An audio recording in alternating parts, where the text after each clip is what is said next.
Wait. I know you're scrolling and you probably want to stop, but look, I got a real money hack for you. This is almost $12,000 on December 19, 2022. So you know I'm not capped. I still have my check. Here's the thing. I'm about to go in and cash this check. And the way that I got this check, I didn't use any of my own money and I didn't use my credit. Here's the truth. I have a proven system for finding motivated sellers who need to sell their property, get out fast, and then you can sell that contract position to a buyer. Here's how it goes down. A motivated seller is somebody going through something, an extreme circumstance that makes them want to sell the property and they want to get out fast. Okay. So maybe the situation is a divorce.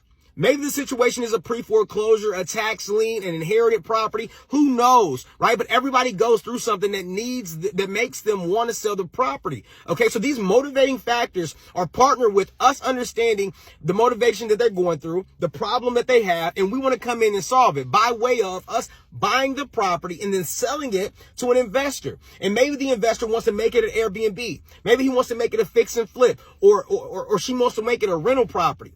Either way, they're buying our position out of this contract because it's a good deal. There's a formula that they go by when they're buying. As long as we can fit that formula with the seller's asking price, with the repairs, and with our fee, we'll be able to make money every single time. So what I want to do is I want to educate you on ways where you can make real money like this